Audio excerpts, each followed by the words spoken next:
Shalom Aleichem, Ibu Bapak, Saudari-saudara dan adik-adik yang diberkati dalam Tuhan kita Yesus Kristus. Kita berjumpa lagi di konten pujian. Kali ini kita akan membahas sebuah lagu pujian yang bicara jauh lebih luas dan dalam dibandingkan buku-buku teologi menurut saya terkait dengan Allah Tritunggal. Lagu pujian ini syairnya dikarang oleh seorang pendeta yang bernama Thomas Ken. Mari buka kidung jemaat kita, kidung jemaat nomor 303. Kita nyanyikan bagian yang A. Pujilah Halik semesta. Pujilah Halik semesta, sumber segala kurnia, sorga dan bumi puji terus, Sang Bapa, Putra, Roh Kudus. Thomas Ken mengubah syair lagu ini berdasarkan pengalaman imannya terkait dengan Allah Tritunggal yang harus disembah dan dimuliakan. Ketika ia menjadi seorang pendeta, lalu bertugas untuk memimpin sebuah asrama, ia mengajak semua orang yang ada di dalamnya untuk tiap pagi dan tiap malam menyanyikan puji-pujian. Lalu kemudian ia mengubah puji-pujian agar mudah dinyanyikan oleh mereka. 4 baris puisi karangannya yang kemudian tersisa 2 bagian yang di akhir tentang pujilah Halik semesta, sumber segala kurnia, sorga dan bumi puji terus Sang Bapa, Putra dan Roh Kudus. Bapa, Putra dan Roh Kudus patut kita puji dan muliakan menurutnya dari pagi dan malam. Lagu-lagu yang digubah ini menjadi bagian, menjadi penanda bahwa seluruh alam semesta patut memuji dan membesarkan nama Tuhan. Ini didasarkan oleh perjalanan pengalaman hidupnya yang tidak jarang berjumpa dengan berbagai macam ujian. Sejak kecil, ia mengalami ujian ketika ia harus kehilangan orang tua terkasih.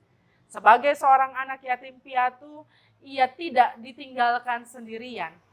Seorang kakak tirinya yang telah berkeluarga mengajaknya untuk tinggal bersama-sama dengan keluarganya. Sehingga Thomas Ken tidak berjalan sendirian dalam kehidupannya. Dalam berbagai macam hal, termasuk ketika suami dari kakak tirinya mendorongnya untuk mengarang, Thomas Ken kemudian terlihat baik sekali dalam bakatnya di bidang musik dan sastra. Lalu dalam pendidikannya, ia terus-menerus mengasah bakatnya tersebut. Pada masa-masa sekolahnya, ia bersama dengan keluarganya memilih seorang raja yang akhirnya kalah perang. Lalu ketika ia harus berhadapan dengan teman-teman yang memilih raja yang lain, ia kemudian menghadapi begitu banyak tekanan. Tapi sekalipun perawakannya kecil, ia punya nyali yang besar. Sehingga teman-temannya tidak sembarangan dengan dia. Thomas Ken tetap mempertahankan apa yang menjadi pandangan dan pendapat pribadinya. Lalu ketika ia melanjutkan studinya di Oxford, ia kemudian berhadapan dengan berbagai macam hal yang menyekitarinya. Ketika raja yang ia tidak pilih, ia dan keluarganya tidak pilih, mengalami begitu banyak hal dan mengeluarkan begitu banyak kebijakan yang mungkin bertentangan dengannya. Salah satunya ketika pada saat ibadah ia melihat pergumulan, perjalanan, ujian, imannya, kemudian diperhadapkan dengan sebuah pengalaman. Ketika ia beribadah bersama-sama dengan orang-orang yang ada di kampusnya, ia kemudian berhadapan dengan salah satu dosennya, yang pada akhirnya karena pilihannya, ia tidak mengindahkan prosesi demi prosesi dalam ibadahnya. Salah satunya adalah ketika doa Bapa kami, semua orang diharapkan untuk berdiri, ia tidak berdiri. Ken merasa gelisah dengan kenyataan dan pengalaman yang ia lihat. Ia merasa bahwa seharusnya ada ketertiban dan keteraturan dalam hidup termasuk dalam ibadah. Sehingga ketika ia diteguhkan, ditabiskan menjadi seorang pendeta gereja di Inggris yang adalah gereja negara, ia tetap mempertahankan apa yang menjadi pandangannya. Termasuk dalam peribadahan, Ia merasa bahwa, dan ia mengharuskan itu terjadi, bahwa dalam sebuah peribadahan harus ada ketertiban dan keteraturan. Makanya lagu-lagu digubahnya sebagai bagian dari pujian syukur dan sembah umat kepada Tuhan.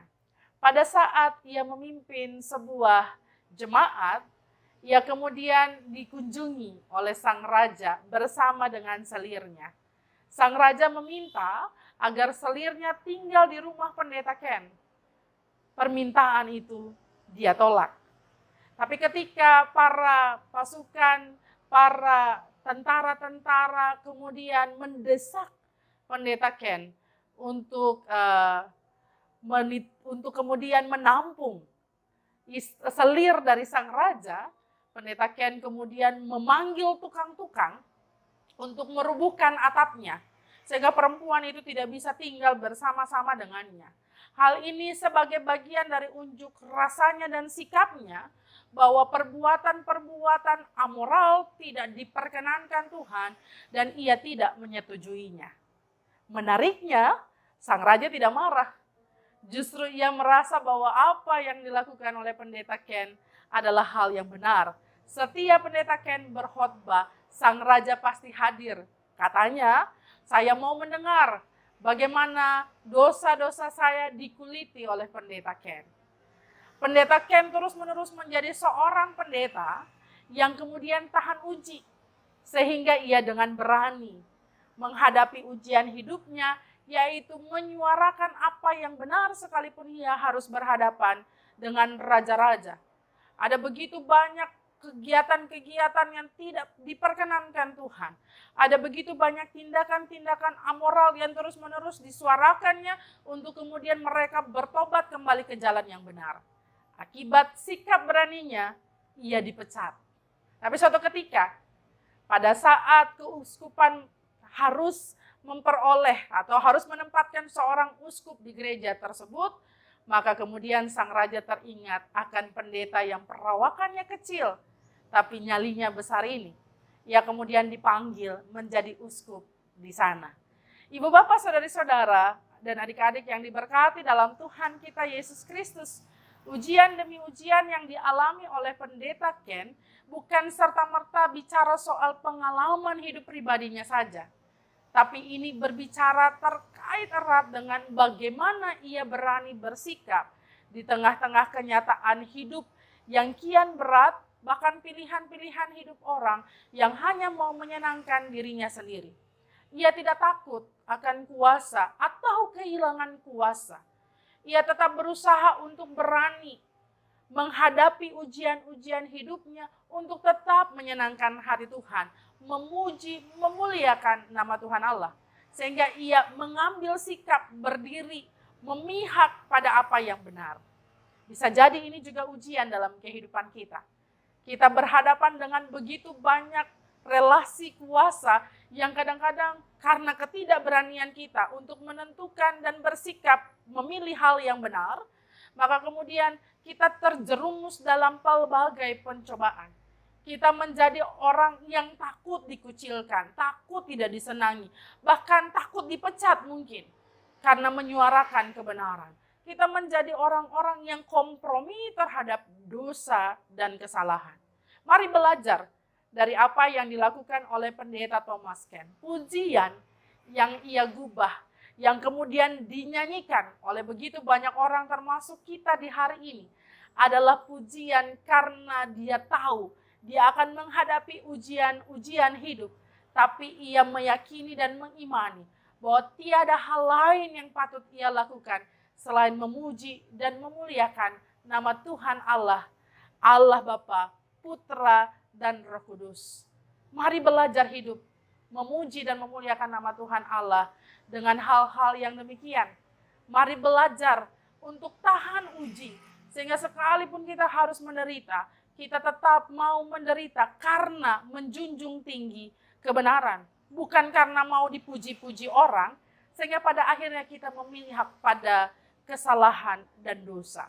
Mari ibu bapak yang dikasihi dan diberkati Tuhan, ketika kita menaikkan puji-pujian untuk memuliakan nama Tuhan Allah, biarlah hidup dan kehidupan kita pun adalah kehidupan yang tahan uji, dan karenanya menghadapi ujian-ujian hidup dengan tetap menyuarakan kebaikan dan kebenaran di dalam nama Tuhan.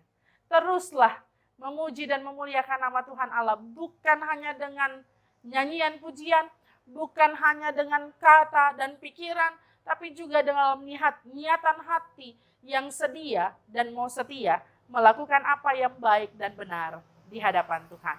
Terpujilah Allah Tritunggal. Tuhan memberkati kita sekalian.